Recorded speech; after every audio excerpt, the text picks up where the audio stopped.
Hi hello welcome to my channel. ఎలా ఉన్నారండి? బాగున్నారా? మీరు బాగున్నారని నేను అనుకుంటున్నాను. ఈరోజు టాపిక్ వచ్చేసి మీరు ఆల్రెడీ తమ్నేల్ చూసే ఉండొచ్చు, పల్లెటూరులో ప్లాంట్స్ అనేది. బట్ మా ఇంట్లో ఎన్ని ప్లాంట్స్ ఉన్నాయి, ఏమేమి ప్లాంట్స్ ఉన్నాయి అనేది దాని గురించి చూపిద్దామని చేశానండి. బట్ మా ఇంట్లో మాత్రం కొన్ని మొక్కలు మాత్రమే ఉంటాయి. అవి కూడా ఒక 4-5 ఉంటాయండి, ఎక్కువ కూడా ఉండే ఒక 4-5 మొక్కలే ఉంటాయి. బట్ నా నేను కాలేజ్ డేస్లో అండ్ స్కూల్ డేస్లో ఉన్నప్పుడు చాలా ప్లాంట్స్ ఉండేది. బట్ అప్పుడు నేనేంటంటే నాకు పూల చెట్లు అంటే పిచ్చి పిచ్చిగా ఇష్టం ఉండేది. పెంచాలి, చెయ్యాలి. ఆడపిల్లలు ఉన్న వాళ్ళకి ఎట్లా ఉంటుందంటే ఆ మొక్క పెంచుకుంటే బాగుంటుంది, ఈ ఫ్లవర్స్ ఉంటే బాగుంటుంది, ఇంటి మొత్తం పూల చెట్లు ఆల్మోస్ట్ ఆడవాళ్ళకైతే ఆ ప్లాంట్ పెడితే బాగుండు, ఈ ప్లాంట్ పెడితే బాగుండని ఆల్మోస్ట్ అందరికి ఉంటుంది. నాకు మాత్రం అయితే ఇంటి నుండి ప్లాంట్స్ ఉంటే బాగుండు అనిపిస్తుంది.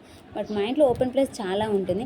బట్ నేను ఒకప్పుడు పెట్టాను, బట్ ఇప్పుడు నేను హాస్టల్కి వెళ్ళినాక పెట్టడమే మానేశాను. ఎందుకనంటే మా ఇంట్లో ఉన్న గేదెల వల్ల ఆ పూల చెట్లు తీర పూలు పూసి మొగ్గలేసే టయానికి ఆ గేదెలు తినేయడం కానీ, బయట కుక్కలు వచ్చి కానీ, కోళ్ళు కానీ వచ్చి తవ్వడము, దానివల్ల ప్లాంట్స్ అనేవి చనిపోవడం జరిగేది. దానివల్ల అసలు ప్లాంట్స్ పెంచాలంటేనే విరక్తి పుడుతుంది. మీరు అనుకోవచ్చు గేట్ ఉండొచ్చు కదా అనొచ్చు. గేట్ ఉంటాయి, బట్ బయటికి రాకపోవచ్చు. మా ఇంట్లో కోళ్ళు, పశువులు ఉన్నాయి కదండి.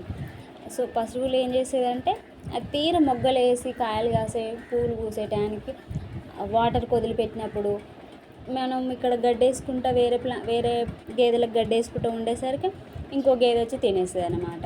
అంటే ఇంట్లో ఎప్పుడు మనం ఆ ప్లాంట్స్ని చూసుకుంటూ ఉండలేం కదా, ఏదో పనిలో ఉన్నాడు అది దాని పనిలో అది ఉండేది.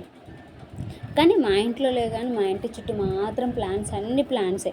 అక్కడ ఉన్న సర్కా చెట్టు మీద అయితే ఆ కొంగలు చూసారా, ఏమో ఈ వర్షాకాలం టైం వచ్చిందంటే ఆ కొంగలు అనేవి ఆ చెట్టు మీద గూడు కట్టుకుంటాయి. ఒక్కొక్క పుల్ల ఏరుకొచ్చి మరి గూడు కట్టుకుంటాయి. కాకులు కానీ వాటికి అసలు ఎలా తెలుస్తుందో ఏమో ఈ సీజన్ వచ్చేసరికి వర్షం పడుతుంది, మనం గూడు కట్టుకోవాలని. వాటికి ఉన్న మెమరీ పవర్కి మనకున్న మెమరీ పవర్ చాలా తక్కువ అనిపిస్తుంది ఒక్కోసారి చూస్తే. ఇది మా ఇంటి పక్కన మా పెద్దమ్మ వాళ్ళ ఇంట్లో ఉన్న ప్లాంట్స్. బట్ మా ఇంటి చుట్టే ఉంటాయి ప్లాంట్స్ మాత్రం, మా ఇంట్లో ఉన్నట్టే అనిపిస్తుంది ఆ ప్లాంట్స్ అన్నీ చూస్తుంటే. అండ్ నెక్స్ట్ వచ్చేసి ఏంటిదంటే మా ఇంట్లో ఏం ప్లాంట్స్ ఉన్నాయి, ఎన్ని ప్లాంట్స్ ఉన్నాయి దాని గురించి మీకు చూపిస్తానండి. అక్కడ ప్లాంట్స్ వీడియో తీద్దామని వెళ్తుంటే మా చిన్న నీకంటే నేనే ముందరెళ్ళి చూపిస్తావు గేట్ వేసి వస్తా అని వెళ్తున్నాడు. అక్కడ మా తాత ఎందుకు గేట్ వేసి అడిగితే ఆయనతో గొడవ పడుతున్నాను అనమాట, నీకెందుకు అని. సరే పోనీలే రారా కన్నయ్య అంటే కూడా వస్తలేడు వాడు అసలు. అండ్ మా ఇంట్లో ఫస్ట్ ప్లాంట్ వచ్చేసి లెమన్. ఆ లెమన్కి ఇప్పుడిప్పుడే కొంచెం ఏమంటారు కాయలు పడడం, పూత పడడం స్టార్ట్ అయినాయి అన్నమాట. ఆ లెమన్ ప్లాంట్స్ యొక్క పూలది స్మెల్ అంటే పూత అంటారు కదా, ఆ స్మెల్ ఎలా ఉంటుందో తెలుసా? అబ్బా, మన మల్లెపూల ఫ్లేవర్ లాగానే ఉంటుంది సేమ్. ఇంకా తోట ఉన్న వాళ్ళ దాంట్లో వెళ్ళాలి ఆ పూత పూసేయడానికి. అసలు ఎంత మంచి అది ప్రశాంతంగా అనిపిస్తుంది ఆ స్మెల్కి అయితే. నాకైతే పిచ్చి ఇష్టం అనమాట ఆ స్మెల్ చూస్తుంటే. అసలు మనకి ఏ టెన్షన్స్ ఉన్నా సరే ఆ స్మెల్ ఒక్కటి పీల్చుకుంటే చాలు ప్రశాంతంగా అక్కడే ఉండాలనిపిస్తుంది. నాకు అంత ఇష్టం అనమాట. అండ్ బతాయి పూత కూడా సేమ్ మల్లెపువ్వు, బతాయి, లెమన్ దీని యొక్క స్మెల్ అయితే సేమ్ ఉంటుంది. నాకైతే చాలా ఇష్టం. అంటే నాకు తెలిసినంత వరకు అయితే సేమ్ అనిపిస్తుంది. నాకు తేడా అయితే ఏం కొట్టదు, కాకపోతే అంతో ఎంతో ఉండొచ్చు. బట్ నాకు మాత్రం చాలా సేమ్ ఉంటుంది, రెగ్గర్ పోలికలు ఉన్నట్టు అనిపిస్తుంది. ఈ కాయలు మాత్రం ఇప్పుడిప్పుడే పూత పూసి కాయలు కాయడం స్టార్ట్ చేసింది. ఈ ప్లాంట్ పెట్టి 4 years అవుతుంది, బట్ 10 yearsకి కాయలు కాసింది. ఎందుకంటే అది ఎదుగుతున్న టైంలో అది కాయలు కాసి పూత పూసే టైంకి మాకు గేదెలు తినడం స్టార్ట్ చేసాయి. అట్లా లేట్ అయిపోయింది. ఆ జామ చెట్టు మా మమ్మీ పెట్టింది.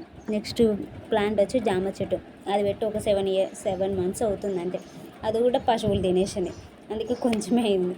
దాని అడ్డు వస్తుందని చెత్తేస్తే రావని అక్కడ చెత్తేసింది మా మమ్మీ. నెక్స్ట్ వచ్చేసి మందార చెట్టు, ఇదైతే పెట్టి ఆల్మోస్ట్ ఒక 2 years అవుతుంది.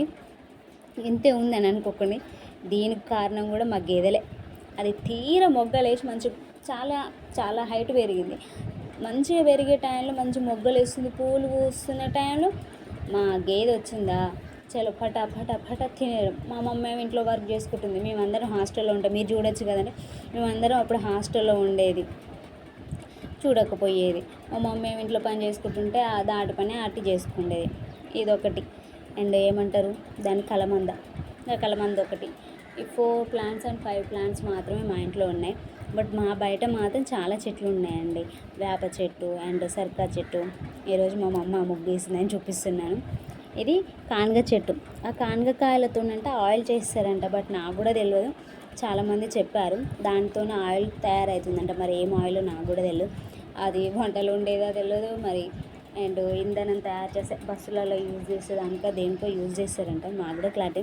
ఇది మా ఇంటి పక్కన. బట్ ఆ ప్లాంట్ వాళ్ళ ఇంట్లో ఉంటుంది. బట్ మా ఇంట్లో ఉన్నట్టే ఉండదు. మా పశువులకి అయితే మంచి నీడ దొరుకుతుంది. మా గేదెలకైతే ఆ చెట్టు నీడ మొత్తం మా ఇంట్లోనే పడుతుంది. ఆ చెట్టు మా ఇంట్లో ఉన్నట్టే అనిపిస్తుంది. అండ్ ఇక్కడ వచ్చి మా చిన్నోడు వీడియో అయిపోయింది ఉరులుతుండు, బాల్ వేసుకుంటూ నన్ను సతాయిస్తుండు. అయిపోయింది లేరా అని నేను. అక్కడ కాకి చూసారా? ఆ కాకి దేనికోసం వెయిట్ చేస్తుందని అనుకుంటున్నారా? నేను ఎందుకు తీసానంటే ఆ ఈ కాకిది వీడియో ఎందుకు తీసానంటే అక్కడ మా చిన్నోడు సగం కారపూస తిని వదిలిపెట్టాడు. దాన్ని ఎప్పుడు తిందామా అని గోటికాడ గుంటనక్క అనేది సామెత, దానికోసం చూస్తుంది.